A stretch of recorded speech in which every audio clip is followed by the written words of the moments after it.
दिक्कत तो इसी बात की है अंबर कि जो तब से चला आ रहा है, जो भी नियम बने हुए हैं उसी नियम पर बने रहना चाहते हैं वो लोग जो कि इस फैसले का विरोध कर रहे हैं, क्योंकि वो कहते हैं कि जो हमेशा से हम मानते हैं हम वही मानेंगे, समाज बदल जाए, 21वीं सदी आ जाए, कुछ भी हो जाए, लेकिन दुनिया चांद पे चली जाए, लेकिन हम नहीं बदलेंगे, हम तो वही मानेंगे। चलिए दानिश कुरैशी, मैं आपके पास आती हूँ, आप ही बताइए इस फैसले को कैसे देखते हैं, फिर आगे सवाल करूंगी आपसे। देखिए, फैसले की बात ऐसी है कि अंबर बहन ने जो बात कही है वो बात को मुझे तो लगता है सिरे से खारिज है वो, कि वो ये कह रहे हैं कि जो वेडिंग गिफ्ट है वो भी लोगों को नहीं मिलता। तो ये बात में तो कोई दम नहीं है, क्योंकि निकाह का जो प्रोसेस है उसका पार्ट है। अगर उनके पास जानकारी नहीं है तो और बात है। रह गई बात कि गुजारे भत्ते को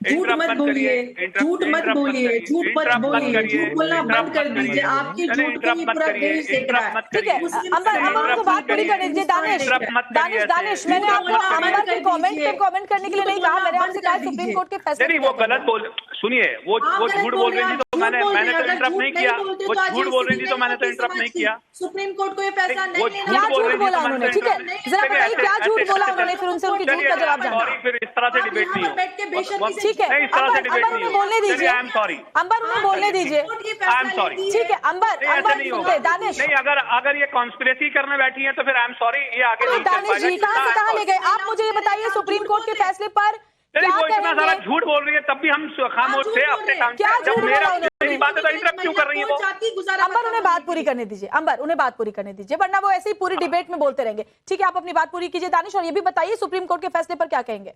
हाँ, देखिए, सुप्रीम कोर्ट का जो फैसला है, सुप्रीम कोर्ट ने अपना फैसला सुनाया है, और जिन उलमाओं की आप बात कह रही हैं उन्होंने भी यही कहा है कि हम अदालत ही जाएंगे। सुनिए उन्होंने क्या कहा है, हम अदालत, सुनिए सुन तो लीजिए, हम अदालत ही जाएंगे। और अदालत जाना या अदालत मांगना कुछ गलत बात है? तो श्वेता मुझे बता दीजिए कि अदालत तो आप तभी जाते हैं ना जब आपको कोई फैसला पसंद नहीं आता। तो महिलाओं के हक की जब बात होती है तो पसंद क्यों नहीं आता, यही तो सवाल है। तो तमाम लोगों को अधिकार है, महिलाओं को अधिकार है, पुरुषों को अधिकार है। अगर देखिए, जो पिटिशन थी, सुनिए, जो पिटिशन थी वो भी तो किसी एक शख्स ने की थी, जो सुप्रीम कोर्ट तक मामला पहुंचा, और सुप्रीम कोर्ट में उसने अपना फैसला सुनाया, उसको वेलकम है। लेकिन अगर उसको कोई चैलेंज करता ऑर्गेनाइजेशन तो मुझे लगता है इससे बिल्कुल मैं समझ गई आपकी बात, आपको भी ये फैसला पसंद नहीं आया है। नाजिया, जब भी महिलाओं के हक की बात होती है तो पसंद नहीं आता, जब जी चाहे तलाक तलाक तलाक बोल दीजिए, जब 3 तलाक कानून बन गया तो तलाक हसन और ऐसे दूसरे जरियों के आधार पर आप तलाक दे दीजिए, और उसके बाद तलाकशुदा महिलाओं को आप गुजारा भत्ता भी मत दीजिए।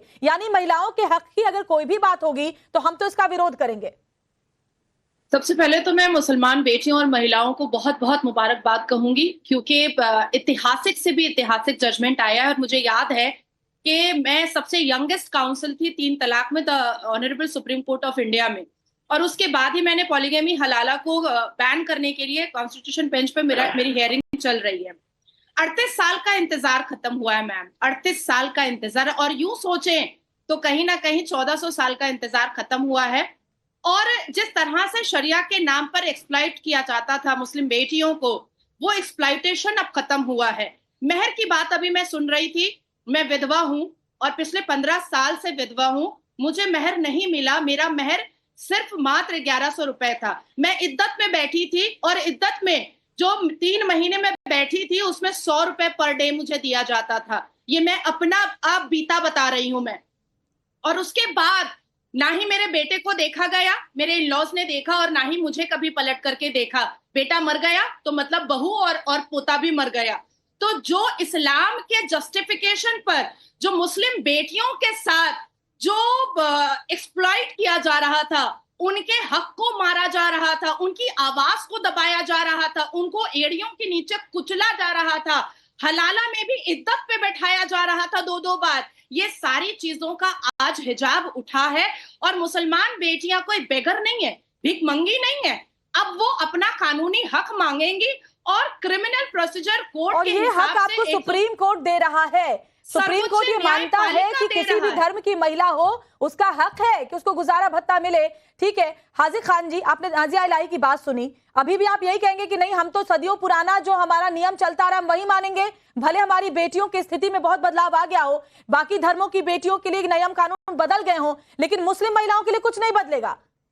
देखिए मैडम, सुप्रीम कोर्ट ने जो फैसला दिया है वो आर्टिकल 125 के तहत दिया है, और उसमें हिंदुस्तान में रहने वाले हर नागरिक की, हर महिला की, हर मजहब की, हर पंथ की, सारे लोगों की, महिलाओं के लिए दिया। 125 जो है वो किसी एक खाली मुसलमानों के लिए नहीं है, सारे लोगों के लिए। बिल्कुल। रही बात यह कि मुसलमानों के अंदर 4 महीने का इद्दत का मेंटेनेंस दिया जाता था। 4 महीना 10 दिन, 4 महीने 10 दिन का। मैं बैठी हूँ इद्दत पे, इसलिए मुझे 4 महीने 10 दिन का दिया जाता था। और 4 महीने 10 दिन के बाद उनको हुक्म है कि शरीयत का भी हुक्म है कि लड़की जो अपनी तलाकशुदा है वो अपनी शादी कर ले। और सुप्रीम कोर्ट ने भी यही कहा है कि जब तक जो लड़की, मैडम आप क्या बोल रही हैं, क्या बोल रही हैं आप? मैं आपके बारे में बोला? मैंने तो नहीं किया। अरे आपके बारे में बोला? क्यों बोल रही हैं आप मेरे? अरे क्यों बोल रही हो? क्यों बोल रही हो मेरे बारे में? मैं अपनी बात कह दूं, आप अपनी बात कहना। अरे यहाँ इसीलिए बिठाना जाता है तुम्हें, जहालत करने के लिए बिठाना जाता है। जहेज क्यों लेते हैं? इस्लाम को तोड़ मरोड़ करके आप लोग। अरे भैया तुम अपनी बारी में बोलना। मैडम नाजिया क्यों चिल्ला रही हो? आगरा भेजा जाए, तुम्हें क्या भेजा जाए? अरे भाई मेरी बारी है, मैं अपनी बारी में कह दूं, आप अपनी बारी में क्यों? आप पढ़ी लिखी हो, सुप्रीम कोर्ट के वकील बता रही हो अपने को, और आज तुम्हें अली बुला ली है तुम्हें। अरे भाई मैं आपके बारे में बोला नहीं तो आप मेरे बारे में क्यों बोल रही हो? सुप्रीम कोर्ट का ये आदेश है कि लड़की जब तक शादी नहीं करेगी जब तक उसे मेंटेनेंस दिया जाएगा। सुप्रीम कोर्ट का भी आदेश ही है। 100 रुपए मेंटेनेंस होता है। अरे आपको जिसने दिया 100 रुपए उससे जवाब लेना, हमसे ले रही हो?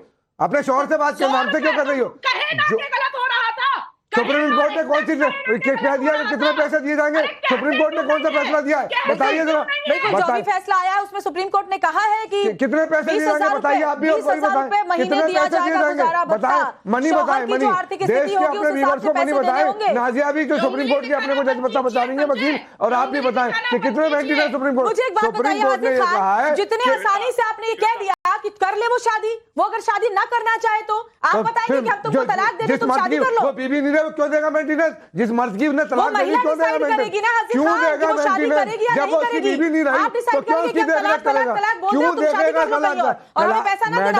बहुत ही बेतुकी मैडम तलाक के बारे में, तलाक सबसे नापसंदीदा अमल है का हुक्म यह है कि तलाक मत दो, लेकिन अगर दोनों में नहीं पड़ रही है तब तलाक। उसका तलाक का मामला ना तो लेने वाली जानती न देने वाला जानता। अच्छा ठीक है, मैं आपको बताने जी आपके बारे में बात कह लेंगे, एक सेकंड की बात करें। तलाक ये है कि तलाक जब तुम दोनों मियां बीवी में नहीं बन रही तो मर्द को हुक्म दिया अल्लाह ने तलाक देना। हाजिर खान जी आपको भी पता है, आपको भी पता है कि तलाक तलाक तलाक कह के कितने तलाक दिए गए हैं। तलाक लेने का खला कर सकती है? कौन सी औरत को आपने किस लायक बनाया कि तलाक लेने गुजारा भत्ता नहीं दे रहे, घर के अंदर कैद करके रखते हैं, वो तलाक लेके जाएगी कहाँ? जीनत शौकत अली, ठीक है जीनत शौकत अली आप बताएं, आपको लगता है कि बहुत ही ऐतिहासिक फैसला सुप्रीम कोर्ट की तरफ से आया है महिलाओं के हक के लिए इतने वर्ष बाद, 1986 के बाद अगर हम बात करें तो एक बार फिर से एक नजीर सुप्रीम कोर्ट ने पेश की है?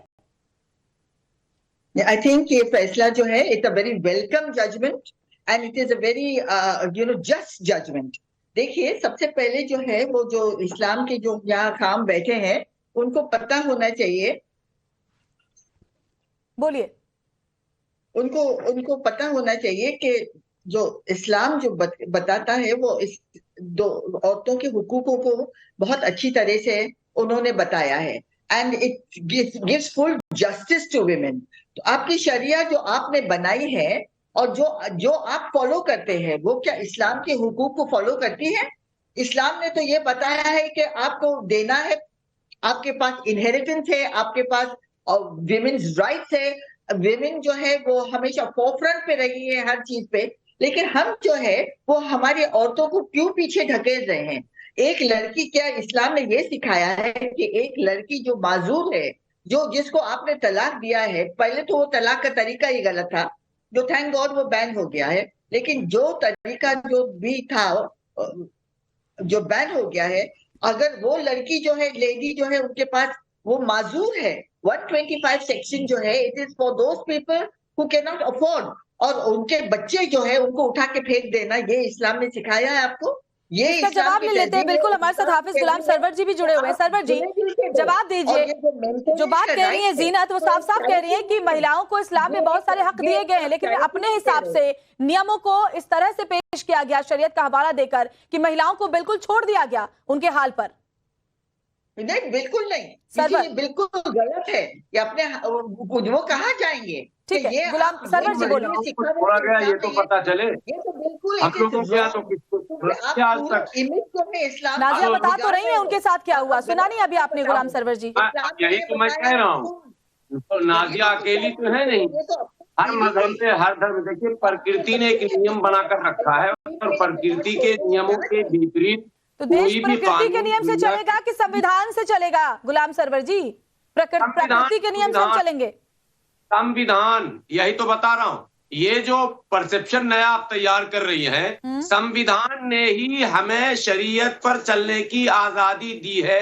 संविधान ने ही हमें शरीयत पर चलने की आजादी दी है। संविधान ने ही हमें शरीयत पर चलने की आजादी दी ठीक है। है, तो अब जब सर्वोच्च न्यायालय ने ये कह दिया है कि फिर चाहे किसी भी धर्म की महिला हो उसे गुजारा भत्ता पाने का हक है, तो वो भी तो संविधान ने ही कहा। तो अब आप क्या कहेंगे? देश के सर्वोच्च न्यायालय ने कहा, क्यों इसके खिलाफ जा रहे हैं? फिर स्वीकार कीजिए। क्या आप करना क्या चाह रही हैं? मैं आपसे पूछना चाह रही हूँ, इस फैसले को आप किस तरह से देखते हैं? आपको अच्छा लगा ये फैसला कि महिलाओं को गुजारा भत्ता मिलेगा, तलाकशुदा महिलाओं को? मैं यही बता रहा हूँ, नेचर के अगेंस्ट, प्रकृति के नियमों के विपरीत अगर कोई निर्णय आता है तो हम पुनर्विचार याचिका दाखिल करते हैं। ये प्रकृति के विपरीत कैसे हुआ, जरा ये भी समझा दें। मैं बता तो रहा हूँ, हाँ। मैं बता रहा हूँ, हंस रही है नाजिया। तलाक होता क्यों है ये बताइए, होता क्यों है? जब दोनों के रिश्ते ही गर्म पानी और ठंडे तेल पे भी तलाक होता है इस्लाम में। कई बार हमने देखा है कि शौहर विदेश में है, वहाँ कोई और मिल गई तो फिर तलाक तलाक तलाक फोन पे दे दिया। ऐसे मामले बहुत आए हैं सामने।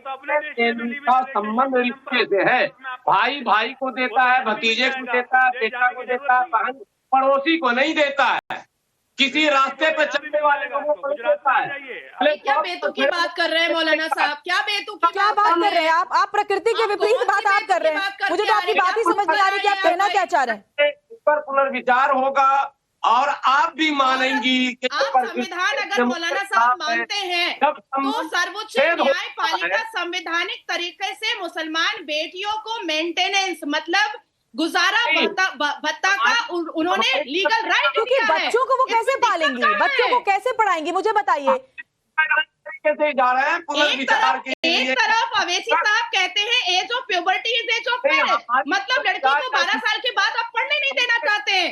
फिर आप मदरसे का ऐलान करते हैं, उसके बाद उसकी शादी भी 12 साल की उम्र में निकाह करवाते हैं इस्लामिक तरीके से। अब वो पढ़ी लिखी है नहीं और वो बच्चा पैदा कर रही है, तो फिर वो अपना गुजारा करेगी कैसे, बच्चों को पालेगी कैसे? संविधान को बच्चों कुचला को गया। पालने के लिए कुछ तो करना पड़ेगा। तो अगर संविधान मानते हैं आप तो यही सर्वोच्च न्यायपालिका ने धारा 125 का लीगल बताओ, संसद बड़ी है या सुप्रीम कोर्ट? मुसलमान बेटियों को दिया है। पेट में दर्द क्यों हो रहा है? संवैधानिक दृष्टिकोण से संसद बड़ा है या सुप्रीम कोर्ट बड़ा, जरा हमको बताइए तो। सुनिए ना, वो इमरजेंसी की बातों में मैं जाऊंगी, बहुत लंबी चर्चा हो जाएगी और चर्चा में टॉपिक पे हमेशा रहती हूँ। और मैं ठीक है, दानिश बहुत देर से कुछ कहना चाह रहे हैं, दानिश कुरैशी बहुत देर से कुछ कहना चाह रहे हैं। ठीक है दानिश, बोले आप। देखिए, मैं आपको बताऊं, नाजिया बहन ने जो बात कही है ना, उन्होंने ये कहा कि उनको 100 रुपए मिले। देखिए, एक बात समझिए, जो भी कपल होता है, मैरिड कपल, सबकी अपनी अपनी आर्थिक स्थिति होती है। मेरी अपनी आर्थिक स्थिति है, मेरे पिता के समय में उनकी अलग आर्थिक स्थिति थी। कोई करोड़पति होगा तो अगर उसकी वाइफ का डिवोर्स होगा तो मैं यही कहना चाहती हूँ तो इसका स्वागत कीजिए ना दानिश कुरैशी, इसका स्वागत कीजिए ना। श्वेता ऐसे नहीं होगा, श्वेता ऐसे नहीं होगा। वो बोल रही थी तो मैं खामोश था। ठीक है, नाजिया को बोल लेने दे आप, फिर मैं आती हूँ आपके पास। नाजिया, अंबर के पास मैं अब अपनी बात खत्म कर। कैसी बेतुकी बात कर रहे हैं आप? मतलब महिला हाजिर खान जी, यानी आप डेरोगेटरी बात कर रहे हैं। ठीक है, आपने क्या कहा कि महिला अगर ज्यादा बोलेगी तो तलाक होगा। हाजिर खान जी, इसी से आपकी सोच पता चलती है। सोच मैडम उनकी पता लगती है। आपने ये क्या कहा कि वो ज्यादा बोलती है इसलिए उनका तलाक हुआ होगा? मतलब आपकी यही सोच है कि महिलाएं अगर ज्यादा बोले तो उनका तलाक हो जाए, यानी महिलाओं को चुप रहना चाहिए। वाह मैडम, आपने खुद अपनी बात अपनी सोच बता दी। ठीक है दानिश बोले आप। ठीक है नाजिया, दानिश को बोलने दें, दानिश को उनकी बात पूरी करने दें। मैं बताऊं, देखिए श्वेता जी, मुख्य बात ये है कि सुप्रीम कोर्ट ने अपना फैसला सुना दिया है, ठीक है। और मैं ये कह रहा हूं कि जितनी भी बहनें किसी भी मजहब की, किसी भी वर्ग की, मैटर जो था वो आईपीसी सीआरपीसी के मातहत ही गया था। शरिया के मातहत तो गया नहीं था वो, समझिए। तो जब वो मैटर ही आप देखिए कानून के मातहत था, देश के संविधान के अधीन कानून था, उसके मुताबिक फैसला दिया गया, और अगर उसी को चैलेंज करने के लिए अगर कोई ऑर्गेनाइजेशन कोई उलमा जाता है तो मुझे लगता है ये भी गैर संवैधानिक है अगर आप विरोध करते हैं। दानिश भाई, हमें कोई आपत्ति नहीं है, हमें कोई आपत्ति नहीं है, कानूनन आप कुछ भी रास्ता अख्तियार करें, उसमें किसी को कोई आपत्ति नहीं है। दानिश कुरैशी, बात सिर्फ इतनी है कि हमारे मुसलमान मर्द, जब भी मुसलमान बेटियों के, महिलाओं के लीगल राइट पर बात होती है या सर्वोच्च न्यायपालिका मुसलमान बेटियों के पक्ष में कोई फैसला सुनाता है, तो आखिर असदुद्दीन अवैसी की पार्टी को क्यों लगता है? ठीक है, ठीक है, कोई नहीं बना सकता। सुनिए, देश में संविधान लागू है, सुनिए मेरी बात, देश में संविधान लागू है। अभी इमरजेंसी की बात करते हैं, अभी मैं चंडीगढ़ की बात कर लूंगा तो फिर देखिए संविधान। मुझे ऐसा लगता है कि आपका बहुत सेलेक्टिव अप्रोच है, बहुत सेलेक्टिव अप्रोच है। कुछ बातें जब की जाती है, कुछ नियमों का हवाला दिया जाता है तो आप कहते हैं कि हम तो संविधान में ये नहीं है, संविधान में राइट है। फिर जब अपने हिसाब से आपका कुछ होता है और अपने आपके हिसाब से जाएंगी, आज तक नहीं जा रही, क्यों नहीं जा रही? बिल्कुल जा रही है, सबरीमाला में कहाँ जा रही है महिला? बिल्कुल जा रही है। कम से कम सुप्रीम कोर्ट के फैसले का सम्मान किया। मुझे एक बात बताइए, हाजिर खान वो महिलाओं की इच्छा है कर रही है, अपनी आई तो चुप हो गए। अरे तो अरे अपनी आए, हमारे लिए अपना राइट सुनिए। आपने अपनी की बात की ना, मेरी बात सुनिए आप हाजी खान, मेरी बात सुनिए आप हाजी खान, ठीक है। अब आप मेरी बात सुनिए, ये जो अपनी और पराई की आपने बात की ना, मान सकते, ये जो अपनी और पराई की आपने बात की, लड़का शादी कर सकता है, लड़की कोर्ट कह रहे हैं हम नहीं मान सकते, आप मानती रहिए, सुप्रीम कोर्ट का ऑर्डर है, शरीयत मना कर रही है। तो यही तो कह रहे हैं, सुप्रीम कोर्ट जो कहेगा आप मानते हैं। आपने अपनी पराई की बात की ना, इससे पता चलता है कि आप अभी भी चाहते हैं कि मुस्लिम महिलाओं को सुप्रीम। मुझे एक बात बताइए आप, हाजी खान मेरी बात तो सुनिए, हर धर्म में ऐसा हुआ है, पहले हर धर्म में कुछ ना कुछ परंपराएं थी जो मेरी बात सुन नहीं रहे उसको शरीयत मौलाना भी कह रहे हैं कि भाई जो लड़की चाहना चाहिए सुप्रीम कोर्ट में अपना मामला ले ले। हर धर्म में ऐसी कुरीतियां थी, ऐसी परंपराएं, शरीयत के एतबार से ले ले, हाजी खान तय करना आप नहीं सुनेंगे। हर धर्म में ऐसी कुरीतियां थी, ऐसी परंपराएं थी जो बदलते वक्त के साथ बदली। मेरी बात सुनिए, मैं कैसे 1 करोड़ लोग पैदा हो जाएंगे कुरीति? मेरी बात सुनिए, मैं बोल रही हूँ कि पहले बाकी धर्मों में भी ऐसे कई नियम थे। अगर हम हिंदू धर्म की बात करें तो वहाँ बाल विवाह, वहाँ सती प्रथा जैसे नियम थे, लेकिन बदले वक्त के साथ और स्वागत किया गया। आपने बदलना चाहते, आप नहीं बदलेंगे। औरंगजेब ने खत्म करी सती प्रथा, किसी ने खत्म करी, हम तो उसमें अपनी पढ़ाई की बात ही नहीं कर रहे। हम कह रहे हैं बदलते वक्त के साथ महिलाओं को उनका हक देना होगा, आप इससे इनकार नहीं कर सकते। अंबर ज़ैदी बोलिए, शादी कर सकते दूसरी, अंबर ज़ैदी बोलिए। दरअसल इनको मिर्ची इस बात से लग रही है क्योंकि ये चाहते हैं कि जब हम मन करें महिलाओं को छोड़े, वो कहीं और शादी करे जाए और हमें उन्हें गुजारा भत्ता न देना पड़े। गजब हाल है, सब कुछ अपने हिसाब से। अंबर ज़ैदी जाना चाहिए, कोर्ट जाए, उसमें कोई मौलाना मना कर, किसी मौलाना ने मना किया, ये महिलाएं बैठी फॉलो करता आया है। भाई साहब को चुप करा दीजिए, मैं क्योंकि मैं किसी के बारे पे नहीं बोलती हूँ, नहीं मैं चाहती हूँ कि आप मेरे बारे पे बोले। अरे हाजिर खान जी बोलिए, अंबर ज़ैदी बोलिए, ठीक है, उनकी बात सुन लीजिए। इसके बारे में बीच में आप बदतमीज इंसान है, मैंने आपसे बदतमीजी नहीं की, आप बदतमीजी कर रहे हैं, आप सर्टिफाइड बदतमीज है, आप बदतमीजी करते हैं, बदतमीज है। आप बदतमीज इसलिए क्योंकि आप महिलाओं के अधिकारों पे आप कोई भी अथॉरिटी नहीं है। हमारे अधिकार की बात हम करेंगे, आप कौन होते हैं भाई साहब? आप कोई नहीं, नोबडी, यू आर नोबडी। और एक सिटीजन की अधिकारों की गारंटी जब हमारी स्टेट कह रही है कि हमें अधिकार है कोर्ट जाने का, तो आप कौन होते हैं भाई साहब? आप जाओ मस्जिद में जाके नमाज पढ़ाओ, क्या कर रहे हो आप यहाँ पे आके चिल्लाने लगे? मेरी बात रखने दीजिए, अगर आप इस तरह से करेंगे मैं किसी को बोलने नहीं दूंगी, मैं चुपचाप शांति से बैठी हुई हूँ। अगर आप बदतमीजी करेंगे तो मैं आपको आपका रास्ता दिखाना जानती हूँ। हाजिर खान साहब तमीज में रहिए, तहजीब से बात कीजिए मुझसे, मैं किसी से बदतमीजी नहीं करती हूँ। उनको बोलने दीजिए। अंबर बोलिए अपनी बात। अरे हाजिर खान जी उनको बोलने तो दीजिए, बोलिए बोलिए। बदतमीज इंसान है ये। अरे जाहिलो तो सबसे इम्पोर्टेंट बात ये है कि ये लोग चाहते नहीं है कि मुस्लिम महिलाओं को वो अधिकार मिले, समान अधिकार जो संविधान ने सुनिश्चित किया है। सबसे पहले एक इंसान का बेसिक ह्यूमन राइट होता है, संविधान इंश्योर करता है। अपनी बेटियों को बराबर का हक नहीं देते, दूसरे घर की शरिया में जाना चाहे शरिया में कर ले, जो महिला कोर्ट जाना चाहती है कोर्ट जाए, किसी मौलाना ने बोलने तो दीजिए। मान लो कि आप चाहते क्या, अपने को बोलने तो दीजिए। आपकी बात भी उनको बेतुकी लगा रहे थे, आप बोल रहे थे ना, आप बोलिए। उनको बचपन नहीं जीने देते, उनकी minimum age of marriage define नहीं है, और आप बात करते हैं दूसरे की बेटियों के मंदिर जाने की। आप पहले अपने गिरबान में अपना घर सुधारो। और आप होते कौन है? सबसे पहली बात है हमारा अधिकार है, हम मांगते हैं, हमें हमारे संविधान ने हमें, देश ने दिया है। हमें किसी मौलाना से, सारी जिंदगी शादी न करो, दिया किसी ऑर्गेनाइजेशन से कोई अधिकार नहीं। आप ऐसी निजी टिप्पणी कैसे कर सकते हैं? क्यों ऐसी निजी टिप्पणी इंसान तब करता है जब उनके पास कोई तर्क नहीं होता, और महिलाओं के कैरेक्टर का असोसिएशन करना सबसे आसान काम है। इसी से आपकी महिलाओं को लेकर आपकी सोच, मुझे लगता है आपको सुनना ही है। दिया 4 महीने 10 दिन का, सुनिए मेरी बात, इतनी महिलाएं देश में प्रोग्राम देख रही है और आपकी जो सोच है ना वो और इस बात को पुख्ता करती है कि मौलाना नहीं चाहते कि महिलाओं को उनका हक मिले। कैसी बातें करते हैं आप हाजी खान? आपकी सोच बताती है। हम किसी की रोक नहीं रहे, कोई नमाज नहीं पढ़ रहा तो रोकने नहीं पड़ेगा, उसकी जिम्मेदारी, जवाब देने उसकी नहीं करेगा, उसकी जिम्मेदारी। अगर कोई जाना चाहता है हमको इंतजार करने की, ठीक है, बिल्कुल उनको बोलने दीजिए। हाजी खान, पर्सनल लॉ बोर्ड हो, उन्होंने मुस्लिम महिलाओं के अधिकारों के नाम पर अपनी राजनीति और अपनी दुकानें चलाई है, देश के मुसलमानों को लूटा है। आप लोग किसको लूट लिया? एक नाम बता दो किसको लूट लिया? ये वजह की बातें करना, देश में समझ ले कुछ हासिल आ जाएगा, कुछ नहीं मिलना है ऐसी बातों से। महिलाओं के अधिकारों पर कब्जा करना छोड़ दीजिए, आपको अधिकार मिले हुए, आप ये कह रहे हैं